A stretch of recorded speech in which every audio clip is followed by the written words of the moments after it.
Assalamualaikum warahmatullahi wabarakatuh. Saya Putri Wahyuni dengan NIM 210421192. Baiklah, dalam video presentasi kali ini saya akan menjelaskan yaitu chapter 9 tentang Communicating Policy Analysis atau mengkomunikasikan analisis kebijakan.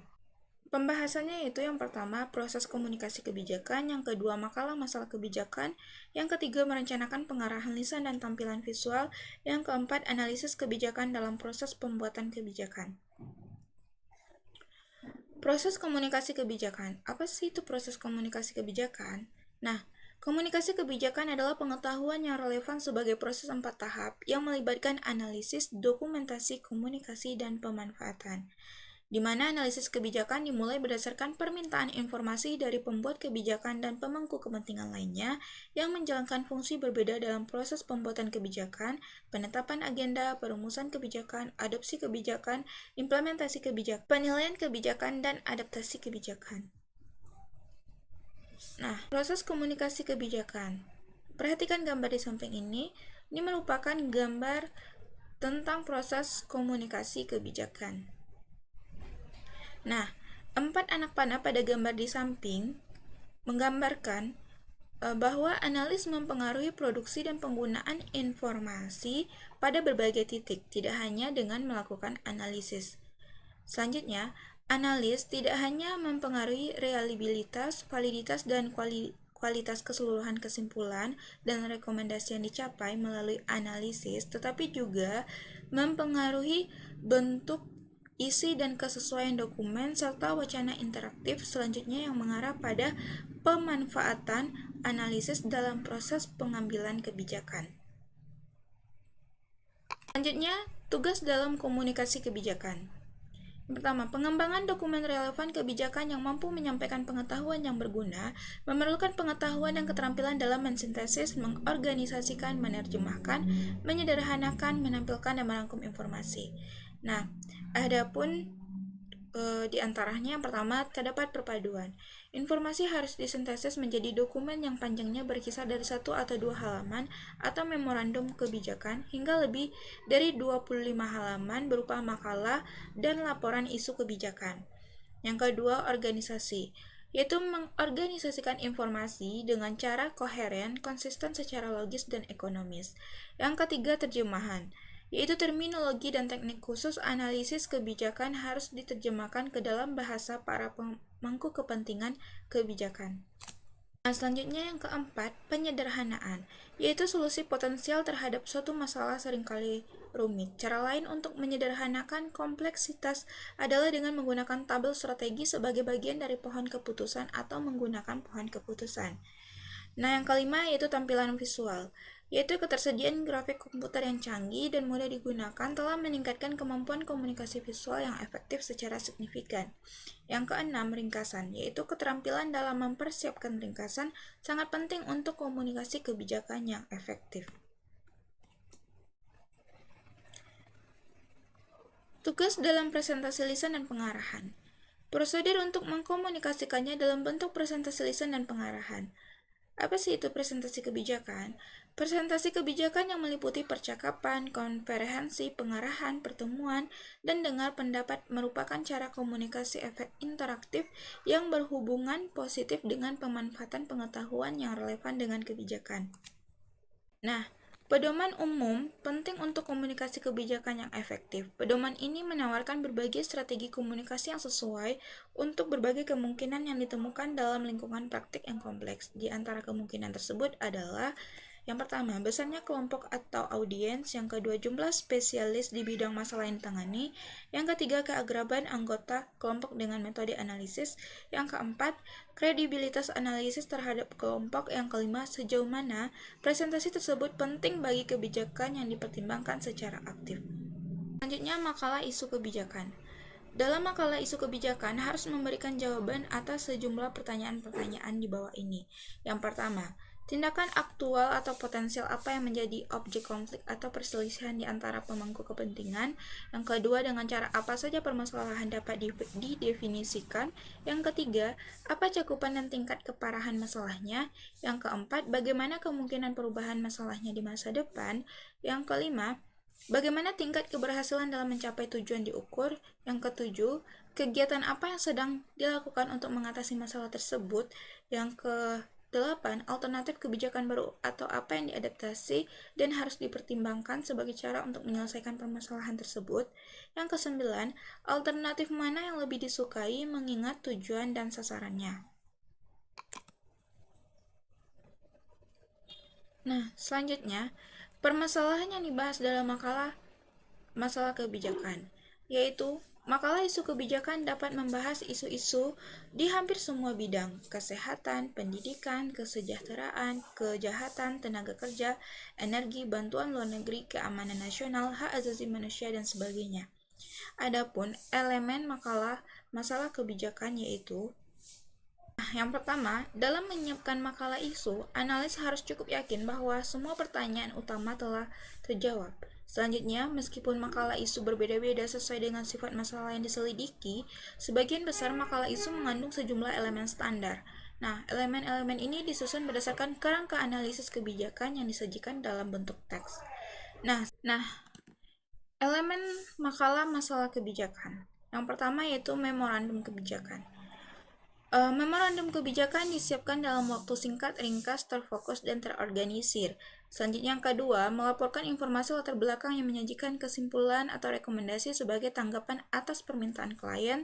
Yang ketiga, memo kebijakan merangkum dan mengevaluasi satu atau lebih makalah atau laporan isu dengan dokumen cadangan dan data statistik yang menyertainya. Yang keempat, format memo bervariasi dari satu lembaga ke lembaga lainnya. Keenam, memorandum kebijakan ini menampilkan nama penerima, nama analis yang mengirim memo, tanggal dan subjek di bagian atas halaman. Selanjutnya, memorandum kebijakan dirancang untuk dibaca cepat dan efisien. Nah, penulis memo kebijakan untuk mengkomunikasikan poin-poin utama analisis dengan jelas dan efektif yaitu: yang pertama, baris subjek menyatakan secara ringkas kesimpulan utama, rekomendasi, atau tujuan memo. Yang kedua, badan memo memuat judul. Yang ketiga, daftar berpoin digunakan untuk menyoroti item penting seperti tujuan, sasaran, atau pilihan. Yang keempat, paragraf pengantar harus meninjau permintaan informasi dan analisis. Nah, selanjutnya yang kedua, ringkasan eksekutif, yaitu sinopsi elemen utama makalah atau laporan isu kebijakan. Adapun unsur-unsur ringkasan eksekutif diantaranya: yang pertama, tujuan makalah atau kajian yang dirangkum. Yang kedua, latar belakang masalah atau pertanyaan yang dibahas. Yang ketiga, temuan atau kesimpulan utama. Yang keempat, pendekatan analisis dan metodologi jika sesuai. Yang kelima, kesimpulan dan rekomendasi jika diminta. Nah, yang ketiga atau C yaitu surat pengiriman. Surat pengiriman adalah elemen memo kebijakan, yaitu tujuan surat atau memo atau untuk memperkenalkan penerima pada makalah atau studi yang lebih besar. Nah, selanjutnya metode untuk mengembangkan memo kebijakan atau makalah isu. Yang pertama, pemantauan. Dalam pemantauan ini, yang pertama, jelaskan masalah klien. Yang kedua, tinjau situasi masalah. Yang ketiga, jelaskan upaya-upaya sebelumnya untuk memecahkan masalah. Selanjutnya yang kedua, mengevaluasi kebijakan. Dalam hal ini dilakukan yaitu menilai kinerja sebelumnya, menentukan ruang lingkup dan tingkat keparahan masalah. Yang ketiga, tentukan perlunya suatu analisis. Yang ketiga, penataan masalah.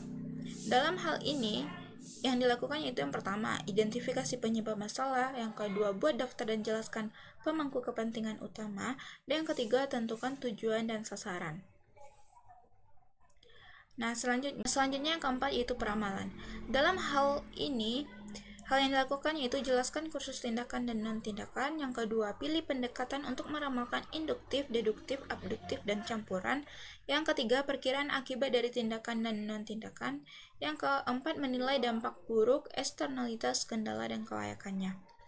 Nah, selanjutnya yang kelima yaitu resep diutamakan kebijakan. Dalam hal ini yang dilakukan yaitu: yang pertama, pilih kriteria untuk meresepkan kebijakan.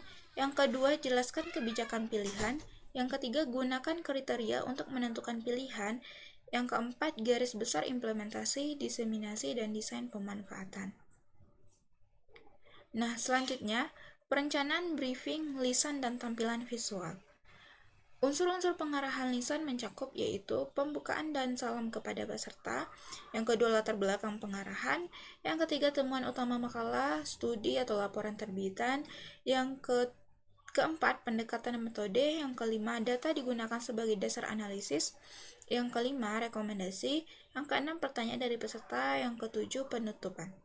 Nah, dokumen tertulis salah satu sarana untuk mengkomunikasikan hasil analisis kebijakan. Yang lainnya adalah pengarahan lisan. Meskipun pengarahan atau presentasi lisan memiliki banyak elemen yang sama dengan makalah terbitan, namun pendekatan perencanaan dan penyampaian presentasi lisan memiliki perbedaan.